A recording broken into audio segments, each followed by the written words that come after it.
Okay, I will go ahead and get started. It's about 2 minutes after the hour, and I want to be mindful of your time and respectful of your time. Thank you so much for joining us today. Can everyone hear me okay? You just give me a thumb up if you like. Yes, we can hear you. Okay, thank you. Okay, so I'm Terry Locklear from the Office of Online Learning, and the title of today's presentation is Leaning In and Proactively Addressing Each Student Population. And we have three overarching goals for this session today is to provide an overview of message design. It's going to be a high-level, quick overview of message design, and provide an overview for universal design for learning, or the UDL guidelines, 30,000-foot view there as well. And we're also going to discuss some tools that are available in PowerPoint to address UDL and maybe some message design. Specifically, there are some tools for you to practice presentation delivery, some captioning tools, as well as some tools for design that include or are respectful of some of the aspects of the message design principles. So the message design is authored by Rune Peterson.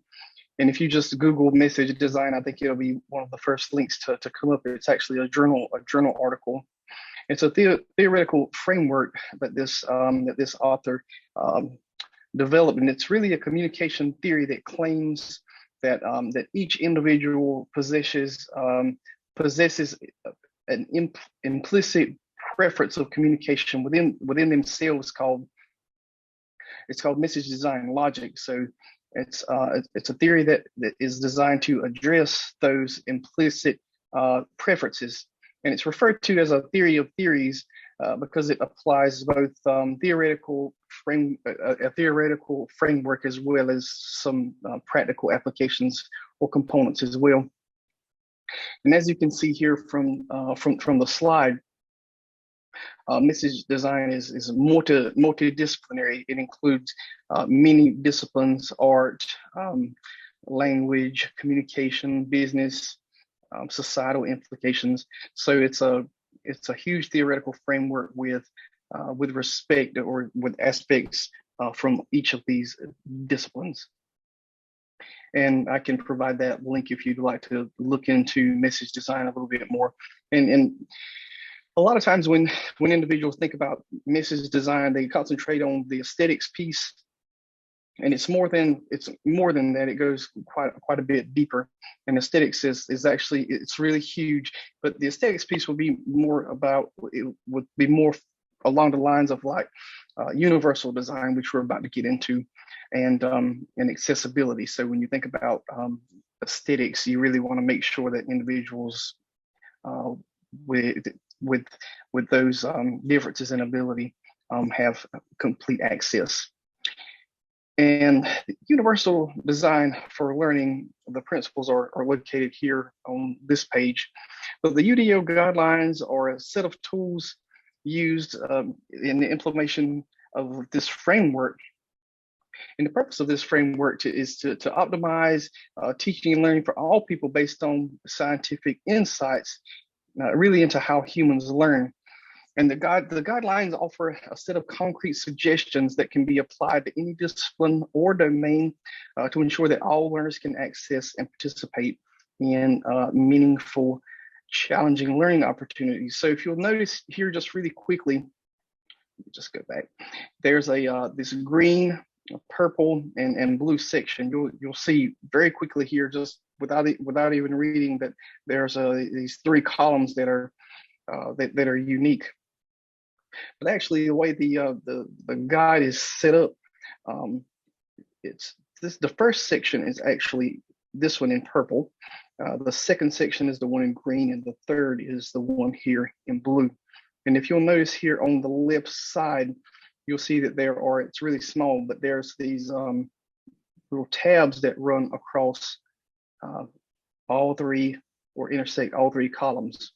And those tabs are action, building, action, building, internalizing, and here's the goal. So if we look at this purple one, which is a representation, we've got perception and down. This is perception is 1.1. So representation with this one means that learners differ in ways that they practice and comprehend the information that's presented to them. So you used to, years ago when I first got into instructional design, you used to hear a lot about learning styles. And you would hear people, you would read in articles and journals that individuals have different learning styles. Maybe auditory and visual. I'm a visual learner, or I'm an auditory learner. I'm a hands-on learner. Well, really, that's not necessarily the newest or the most up-to-date research. Individuals don't necessarily have learning styles; they have learning preferences. So different people prefer to learn different ways. It's not necessarily the only way that people can learn. But in terms of this representation, those with sensory disabilities or learning disabilities or language or cultural differences all prefer different approaches, and others just may simply grasp information quicker and based on their learning preference. So going by this guide here, and I can provide this link actually within the chat. I'm going to just copy this. I don't know if I can do that, but I'll send it. I'll send it when we get ready to finish. So that's the purple one. So that's the first section. The next section is engagement, and engagement really refers to the different ways in which learners can be engaged or motivated to learn. And actually, if we look at the bottom here for this purple one, the ways in which you choose to incorporate these into your teaching is really going to depend on your goal. So, for example, the first one here, the goal is, if your goal is to produce students that are resourceful and knowledgeable, you would want to really take this approach. Okay. For the next one, if you want to have students that are purposeful and motivated, you're going to take this engagement approach. And the variation in learners can include neurological, cultural, personal preference, subjectivity, background, all of those different factors. And that does not necessarily mean that engagement is optimal for all learners in each context. So providing multiple ways of engagement is essential. And like we said earlier, this focus engagement is going to produce learners that are purposeful and motivated. And the last piece here is action and expression. So learners differ in ways that they can navigate a learning environment and to actually express what they know. This refers to the testing component. So learners are the ways in which they can express themselves is really going to vary. So with this one, if you want to produce individuals that are strategic and goal directed, you're going to want to take an action and expressive approach. It should also be recognized that action and expression requires a great deal of strategy, practice, and organization, and it's really going to depend on how much time you want to dedicate to this. But this is it's really interesting to focus on this if you want to produce individuals that are strategic and goal directed. So, but moving along and getting into some practical points of application here. If we take a look at PowerPoint, and in order for this to actually work for you in the way that you're expecting, it's going to be important that you have access to the most recent update or the most up-to-date version of PowerPoint. And if that's not the case, I don't think you're going to have access to all of the functionality here. So what I'm going to do real quickly is just pause this share, and I'm going to create a new share. I'm going to share my entire screen. Okay, I'm going to end this PowerPoint and just go into, going to end the show and actually just go into some of the tools that we have available here in PowerPoint. Most likely, if you open up your PowerPoint or open up a presentation, you're going to be in this Home tab. And if we scroll over to Slideshow, this is where I am going to be focusing some of our time today. So if we click on Slideshow, you'll notice that there are some tools here. There's this Always Use Subtitles, which is interesting and I think a new part of PowerPoint. We're going to click that, and if we do, then you'll notice that when I do Slideshow and play from start, you will notice that starting subtitles. Now you can tell that leaning in, proactively addressing each student population. I'm Terry Locklear from the Office of Online Learning. And you will notice now that there are live captions being broadcast during this presentation, live and on the fly, which is a wonderful new way in which we can utilize PowerPoint with our students to address multiple learning preferences. Even if individuals do not necessarily need captions, if they don't, maybe they do not have a particular disability, it's always helpful to include these captions, or at least give students the option to turn these on and off. For some individuals, it may be, or for some individuals that don't necessarily need them, they may be more of a distraction.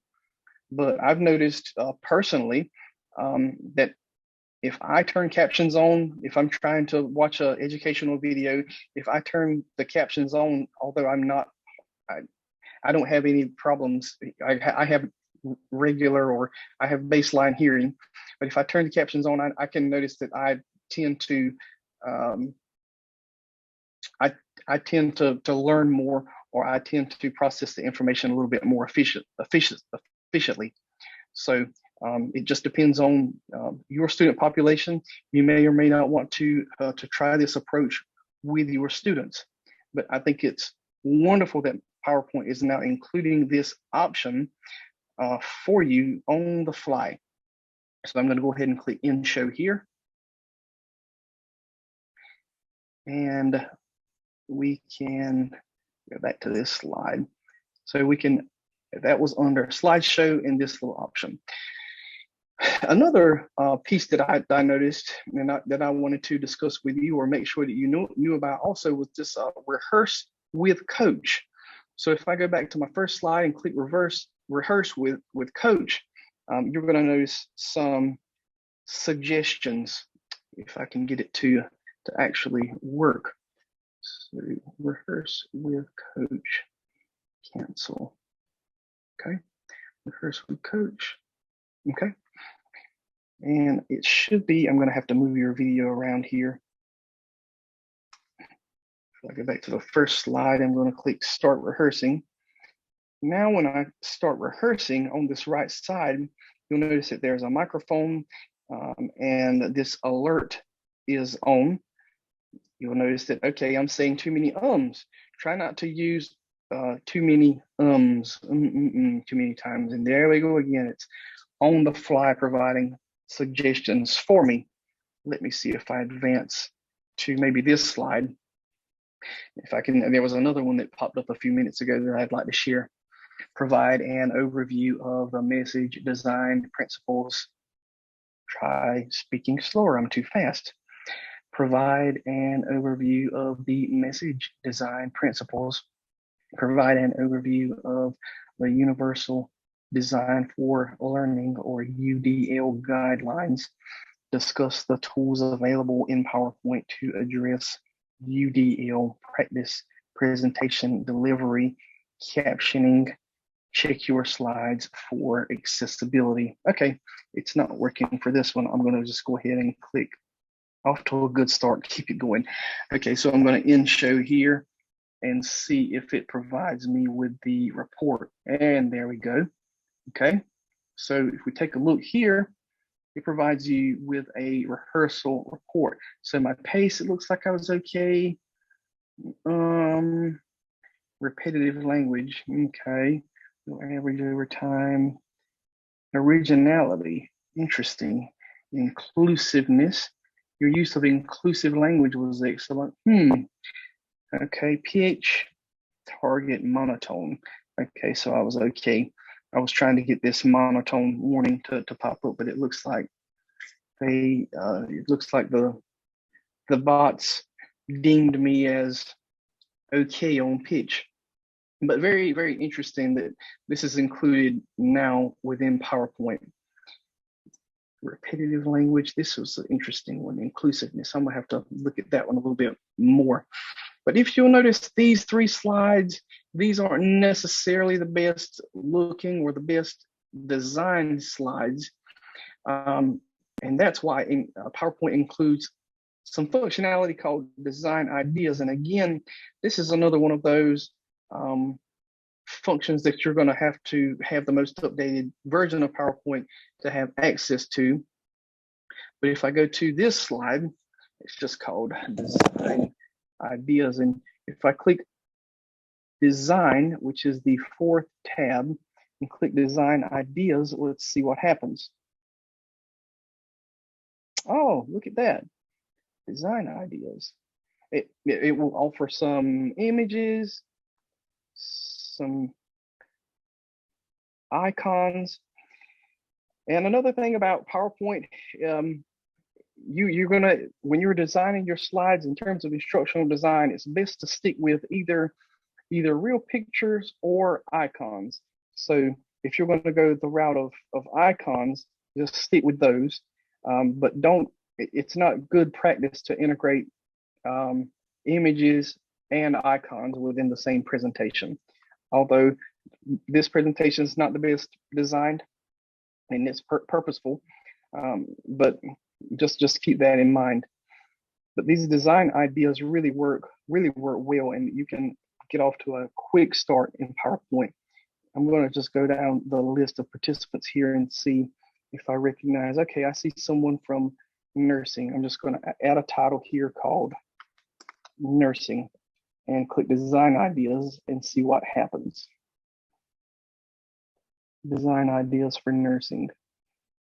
And there we go. Very quickly, we get off to a good start with images for nursing. And I really also like the idea of using icons and going to insert icons. There's many different ideas for icons here, and they are actually searchable. So nursing,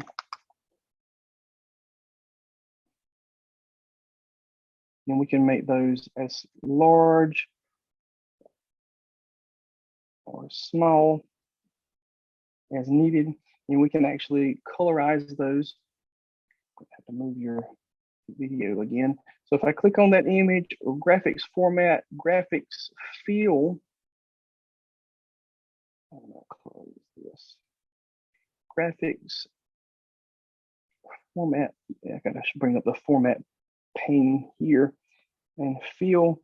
And if I do solid fill and color here, you may notice that I already have the UNCP colors in place. And there we go. Another good thing about using the default design ideas piece or tab is that by using these, you're already good with your colors. It's not going to suggest any colors that that are not visually pleasing or visually against the principles for accessibility in terms of contrast. So you'll be okay there.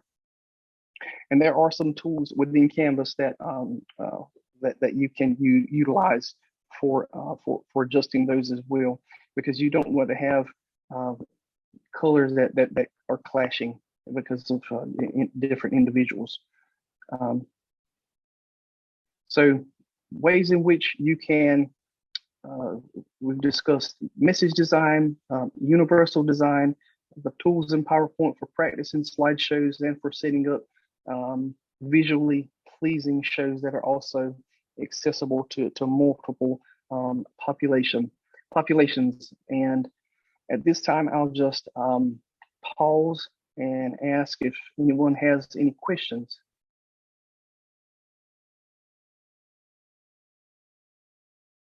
I know it's spring break, and thanks again for showing up today during spring break. Terry, what is the latest version of PowerPoint?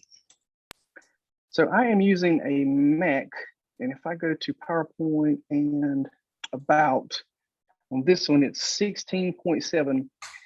But if you're on a Windows machine, I think you can go into Help and just type Update, and you can get the most recent update. Okay, thank you. You're welcome. And as always, you can go to Office 365 and just sign in with your UNC Pembroke account and download and install PowerPoint from, or any of the Office applications from there.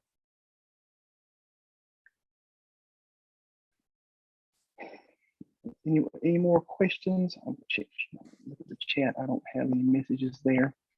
If no one has any additional questions, thanks again for your attendance today. And my email is just terry.locklear@uncp.edu. You can go to our webpage as well and book a consultation.